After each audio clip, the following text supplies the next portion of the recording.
Graça e paz, seja bem-vindo. Meu nome é Christian Brito, aqui do canal Pensador Livre. Hoje nós vamos falar um pouco sobre fé, né? Qualquer um pode estar na presença de Deus? Qualquer um pode ouvir a voz de Deus? E o que isso tem a ver com fé? A fé de um crente, alguém que segue Jesus Cristo, de alguém que não segue Jesus Cristo, ela tem o mesmo nível? Essas são questões que muitas vezes a gente não leva muito a sério ou acha que não tem importância,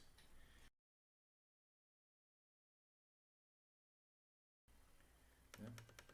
Então, primeiramente, é importante entender que apenas os filhos de Deus podem ouvir a voz de Cristo. Somente quem é de Deus ouve sua voz. Olha só o que diz o Evangelho de João no capítulo 8, no versículo 45 até o versículo 47. Ele diz assim: Mas por que vos digo a verdade? Jesus falando, né? Com algumas pessoas que estavam questionando ele. Mas por que vos digo a verdade e não me credes? Quem dentre vós me convence de pecado? E se vos digo a verdade, por que não credes? Quem é de Deus escuta as palavras de Deus. Por isso vós não as escutais, porque não sois de Deus. Percebeu bem isso? Então, quem é de Deus ouve a voz de Deus. Não tem como mudar isso. É o que Deus define, né? Então é muito importante a gente saber em quem temos ouvido, a quem temos dado ouvidos. Através de uma pregação que a gente vê na internet, tem muito disso. Às vezes de pessoas que a gente conhece, quer trazer para nós uma palavra, uma revelação, né? E a gente toma tudo como palavra de Deus. Isso é perigoso. E o motivo acabamos de ver agora. Quem é de Deus ouve a voz de Deus. E se tem gente não falando da parte de Deus, por que estamos ouvindo? Não é isso? A caminhada cristã nos ensina muitas coisas, inclusive a ouvir a voz de Deus, né? Muitas vezes a gente não está nos caminhos de Deus, embora pense que está. Ou às vezes a gente está no início da caminhada e ainda não aprendeu a distinguir. Não é isso? Mas o dia é hoje. Igual Samuel, né? Que ouviu Deus chamando ele e ele achou que fosse o profeta, que fosse o sacerdote Eli.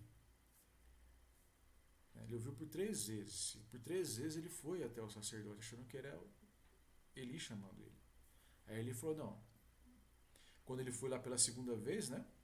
Ele falou para ele, ó, quando você ouvir chamar, você responde assim: Eis-me aqui, o teu servo ouve. Porque é Deus querendo falar contigo. Ele não percebeu das 2 primeiras vezes, né? Ou seja, o servo de Deus, né, em seu início de caminhada, ele pode se enganar, né? Uma, duas, como no exemplo de Samuel. Mas não para sempre, pô, né? Presta bem atenção. Como que, antes de tudo, né? Como é que eu faço para saber se eu realmente sou filho de Deus, sou servo de Deus, de Cristo? Né? A primeira coisa que a gente deve refletir antes de tudo é sobre essa questão aí. Sou ou não sou, afinal de contas? Em 1 Coríntios, no capítulo 12, no versículo 3, fala assim: Portanto, vos quero fazer compreender que ninguém que fala pelo Espírito de Deus diz Jesus é anátema. Anátema significa maldito, né? Ou amaldiçoado. Quem tem o Espírito de Deus não amaldiçoa o nome de Cristo. Não tem essa capacidade. Grava isso. E ninguém pode dizer que Jesus é o Senhor senão pelo Espírito Santo.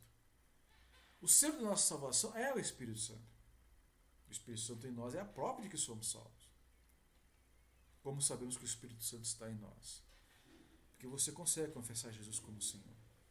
O Espírito Santo, e apenas o Espírito Santo, nos dá a capacidade para fazer isso. O que é Senhor? Senhor é o nosso dono, dizendo de forma literal, né? Ele é quem nós devemos a nossa obediência e submissão. Isso é ser Senhor. É isso? Você abaixa a cabeça para Ele. Você se ajoelha diante dele em submissão. Em sinal de humildade diante de uma autoridade. É isso que Jesus é para nós. Se você consegue fazer isso com alegria ainda, é porque o Espírito Santo está em seu coração. Porque é o Espírito Santo, e apenas Ele, quem torna possível essa submissão, essa confessar de forma sincera, né, que Jesus é Senhor. Essa submissão plena. Não é isso? Do mesmo modo que tem o Espírito Santo não consegue amaldiçoar o nome de Cristo. Ele não vai fazer piadinhas com Jesus. Ele não vai desprezar o nome de Cristo. Ele vai se ofender quando alguém fizer isso. Você vê um camarada humilhando, xingando, falando qualquer coisa contra Cristo. O servo de Deus, que tem o Espírito Santo, isso incomoda. Quem não tem o Espírito Santo não liga. Faz piadinha também. Não tem importância. Mas se você tem o Espírito Santo no seu coração, isso incomoda. Porque Ele é o seu Senhor. É isso? Por ser o seu Senhor, a gente tem uma tendência natural a defendê-lo.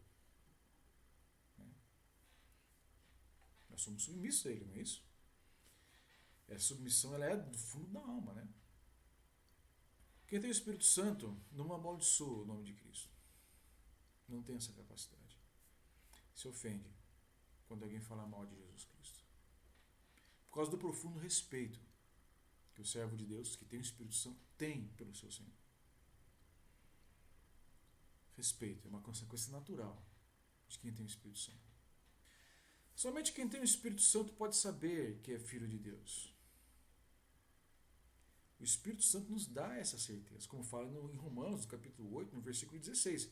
O mesmo Espírito, o Espírito Santo, ele testifica, ele confirma, ele dá testemunho com o nosso Espírito que somos filhos de Deus. Essa é uma certeza que o próprio Espírito Santo nos dá. E o que isso tem a ver com fé? Simples. Porque quem tem o Espírito Santo, quem realmente crê em Jesus Cristo, né, ele consegue ter uma fé em Deus que vai além da evidência. Né? Por exemplo, em Tiago, no capítulo 2, no versículo 19, diz assim: você crê que existe um só Deus? Muito bem. Até mesmo os demônios creem e tremem. Ou seja, o demônio também acredita em Deus.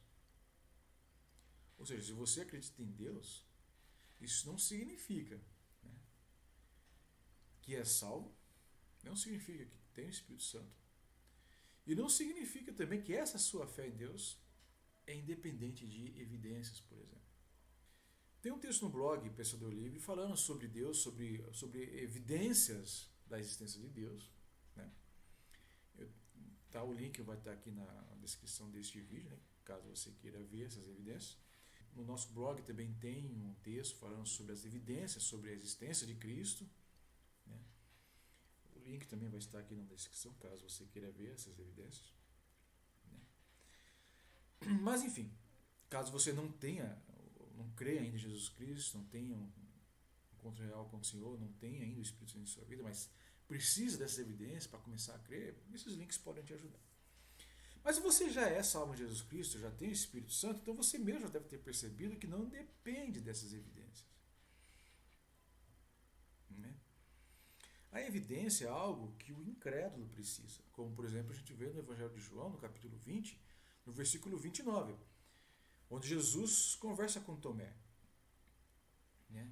O que Jesus fala para ele? Disse-lhe Jesus: porque me viste, Tomé, creste? Bem-aventurados os que não viram e creram. Né? Porque Tomé, ele andou com Jesus. Ele viu as coisas que Jesus fez, os sinais, as maravilhas, ele viu tudo, ele testemunhou, ele estava lá. Mas ainda assim, quando chegaram e falaram para ele, Jesus Cristo ressuscitou. Né? Quando muitos disseram para ele, nós vimos, nós testemunhamos. Ele não acreditou, ele duvidou.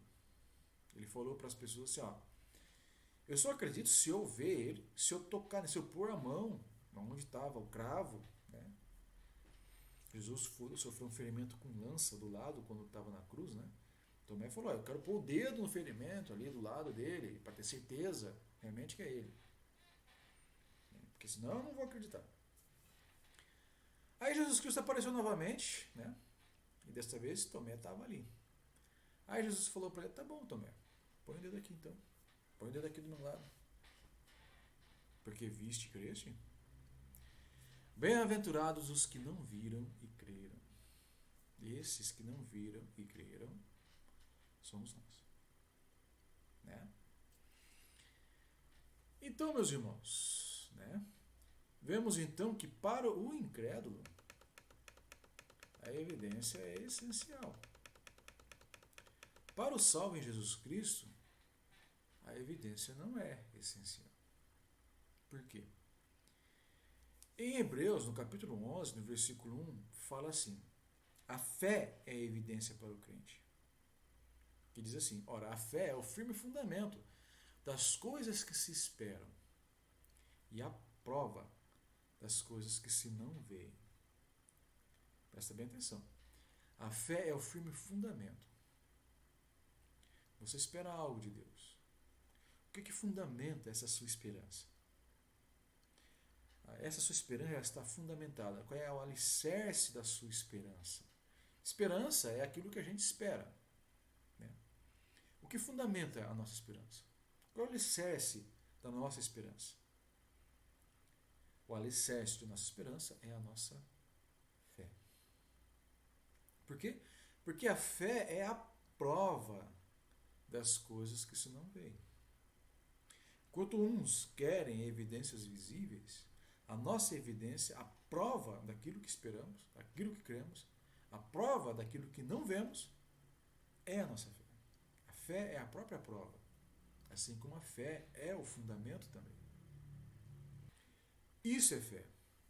Essa é a fé que temos, essa é a fé que nós buscamos desenvolver dia a dia. O camarada que se converte hoje, agora, nesse exato instante, por exemplo, ele não vai ter a fé tão bem definida desse modo.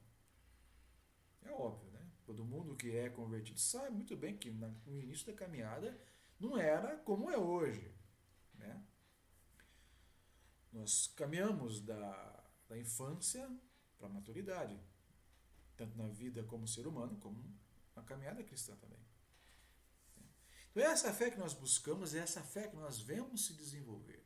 A fé além da evidência, a fé que não depende da evidência. Né? Por que temos essa fé? Por que acreditamos em Deus deste modo? Né? Como fala em Números, no capítulo 23, no versículo 19, onde diz assim: Deus não é homem para que minta. Ele não é humano. Ele não tem as limitações que uma pessoa tem. Ele é o criador do universo, simples assim. Nem filho do homem para que se arrependa. Porventura diria a ele e não faria? Ou falaria e não o confirmaria? Nossa fé está fundamentada, antes de tudo, na verdade que Deus é, naquilo que Ele fala, em Sua palavra. Porque Ele não muda, Ele não se arrepende. Deus é simplesmente o Criador de tudo que existe. Não tem como Ele falhar, não tem como Ele errar, não tem como Ele se arrepender, não tem como Ele refazer as coisas. Não tem como Ele mudar as coisas. Porque já fez tudo perfeito, desde os tempos eternos. Ele não é como nós, que você precisa refazer os planos quando surge algum imprevisto, ou alguma consequência inesperada, né? Aí você tem que mudar tudo, tem que refazer tudo, tal. Isso é uma característica humana, nós não temos controle sobre a realidade. Mas Deus tem. Essa é a questão. É por isso que a fé por si só serve como próprio, porque a nossa fé está nele. E Deus, né, é quem controla a realidade. A nossa fé está naquele, né, que tem um mundo em sua mão. O universo todo em sua mão.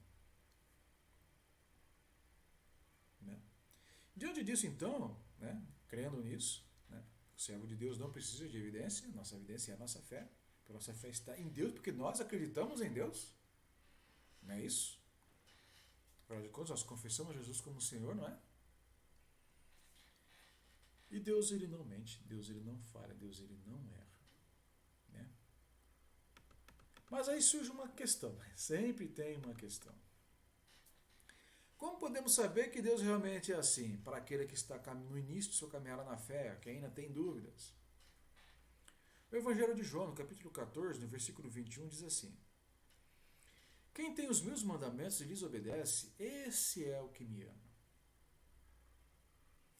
Aquele que me ama será amado por meu Pai. E eu também o amarei e me revelarei a ele. Deus se revela para quem o busca.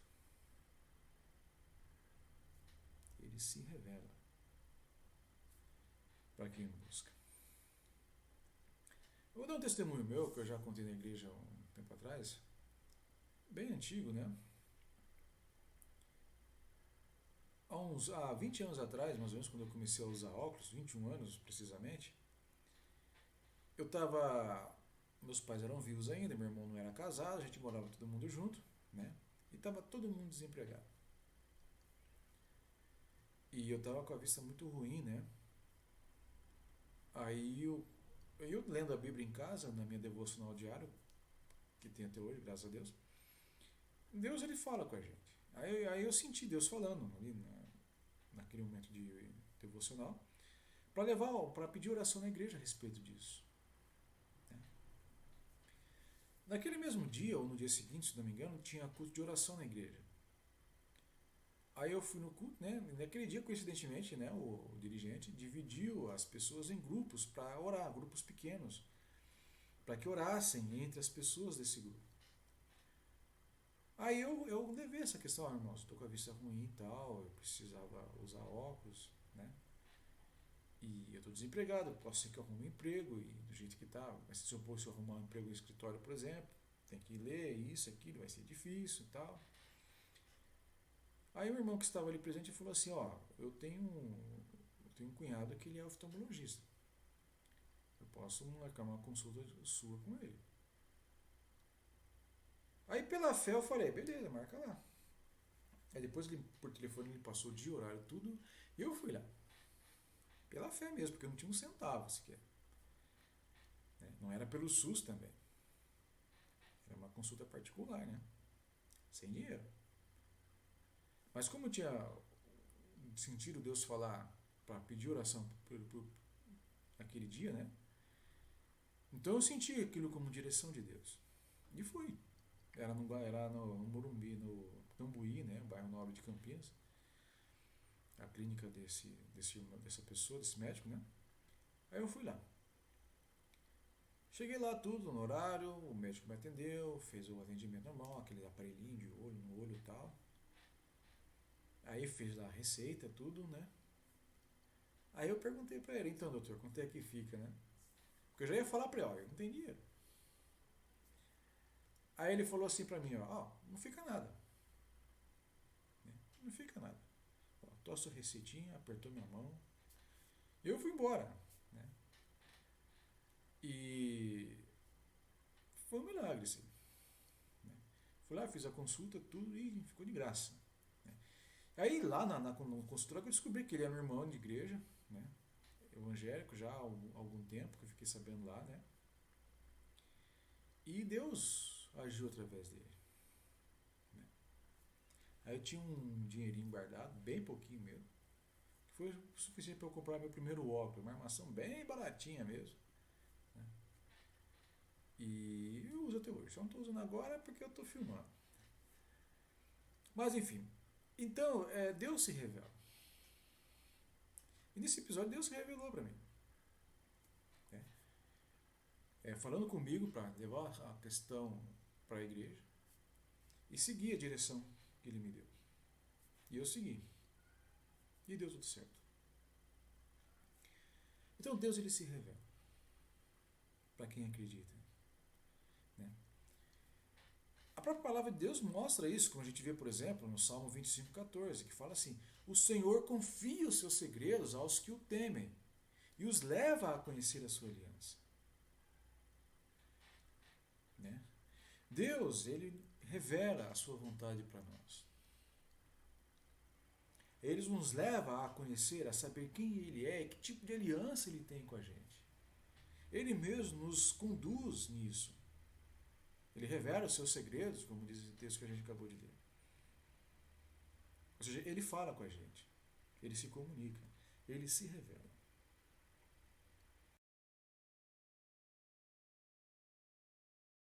Né?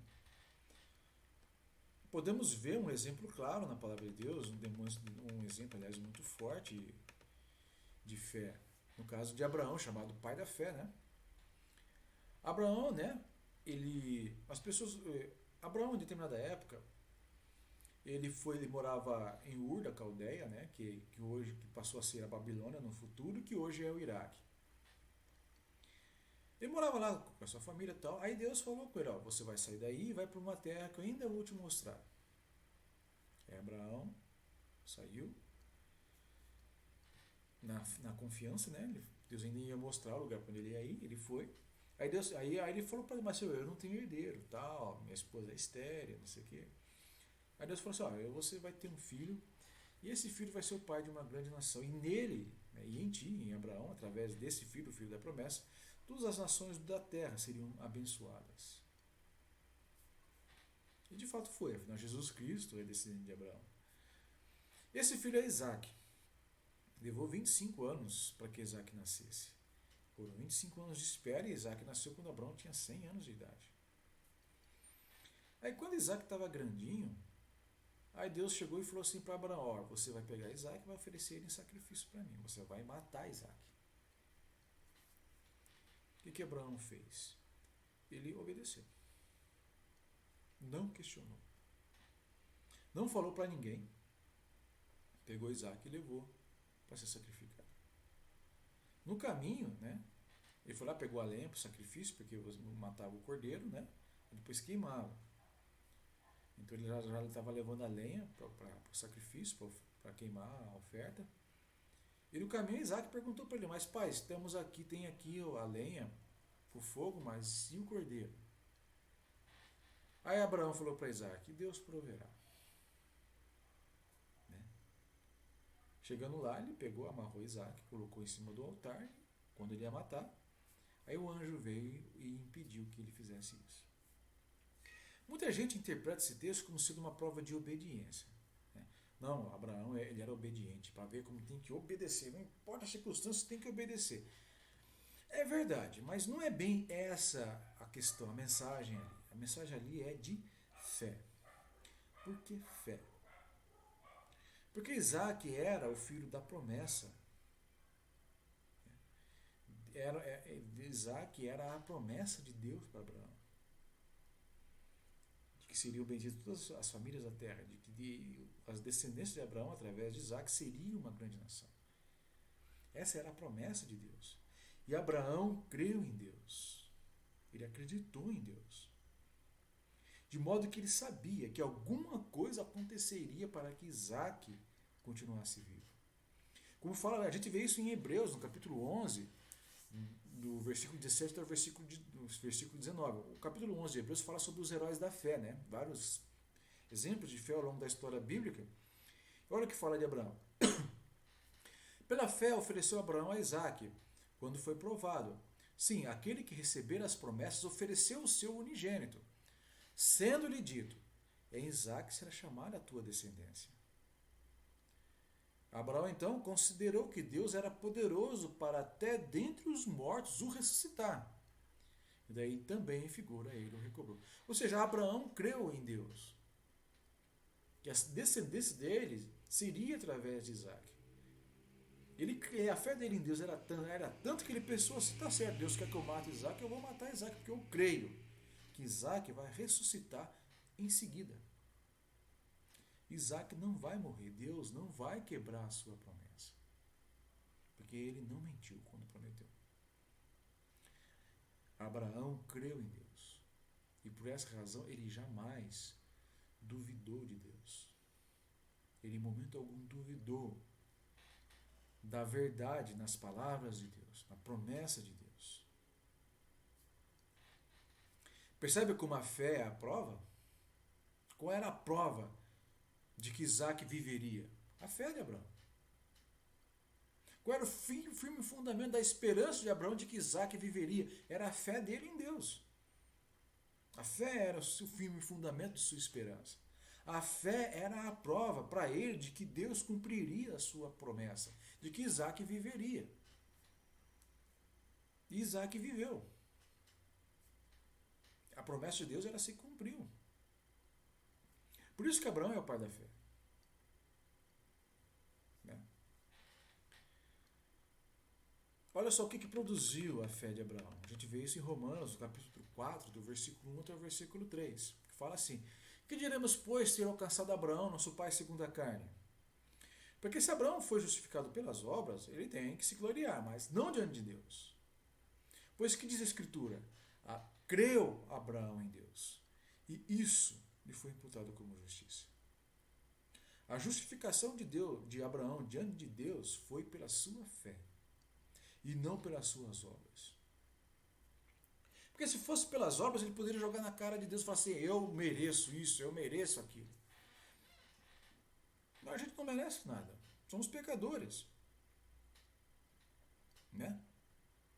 É difícil alguém que faça o bem sem algum interesse. Às vezes o interesse de ser abençoado por Deus, né? Deus tem que pagar pelo bem que ele fez. Ou às vezes para ter reconhecimento das pessoas. Ou às vezes para simplesmente receber um obrigado de alguém. Eu fiz, a pessoa nem agradeceu. Não vou fazer mais. Fez pelo reconhecimento, então? Então não fez por amor. Não fez por bondade, simplesmente, então. Se a pessoa agradeceu ou não, isso é um problema da pessoa. Né? Não meu. Não nosso.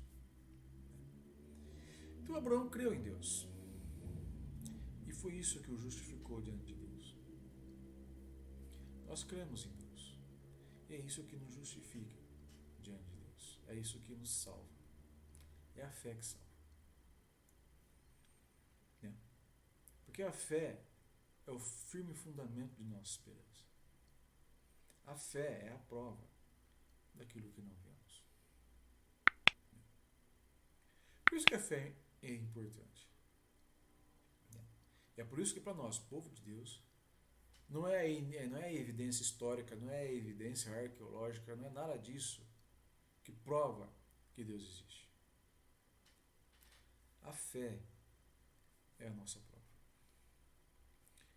Espero que tenha sido útil, que seja bênção em sua vida, né? Que Deus o abençoe e te guarde e te proteja. Até a próxima.